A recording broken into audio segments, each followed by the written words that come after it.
حق میں ظلم کر لے پھر اللہ سے بخشش مانگے تو اللہ کو بڑا بخشنے والا بڑا مہربان پائے گا۔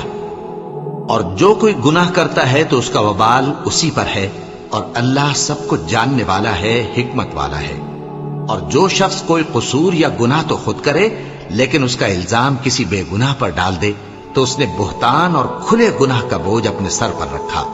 اور اے نبی، اگر تم پر اللہ کا فضل اور اس کی مہربانی نہ ہوتی تو ان میں سے ایک جماعت تم کو بہکانے کا قصد کر ہی چکی تھی، اور یہ اپنے سوا کسی کو بہکا نہیں سکتے اور نہ تمہارا کچھ بگاڑ سکتے ہیں۔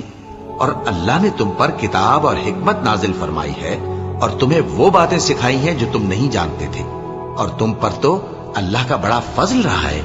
ان لوگوں کی بہت سی سرگوشیاں اچھی نہیں، ہاں اس شخص کی سرگوشی اچھی ہو سکتی ہے جو خیرات یا نیک بات یا لوگوں میں صلح کرنے کو کہے، اور جو ایسے کام اللہ کی خوشنودی حاصل کرنے کے لیے کرے گا تو ہم اس کو بڑا ثواب دیں گے۔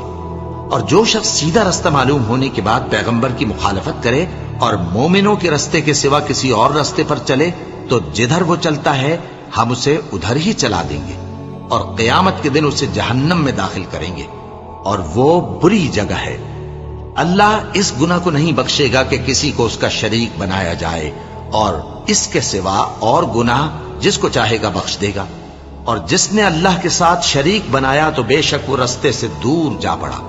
یہ لوگ اللہ کے سوا جو پرستش کرتے ہیں تو کچھ دیویوں کی، اور پکارتے بھی ہیں تو شیطان سرکش ہی کو، جس پر اللہ نے لعنت کی ہے۔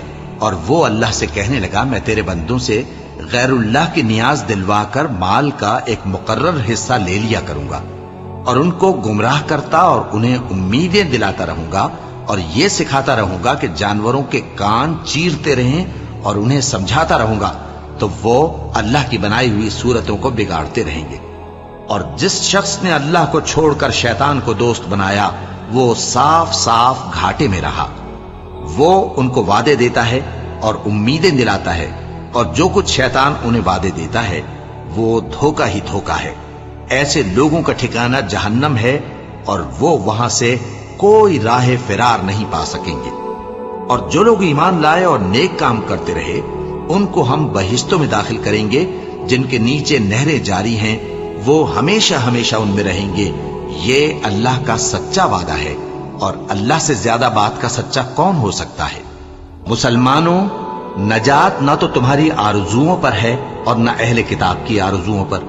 جو شخص برائی کرے گا اسے اسی طرح کا بدلہ دیا جائے گا، اور وہ اللہ کے سوا نہ کسی کو حمایتی پائے گا اور نہ مددگار۔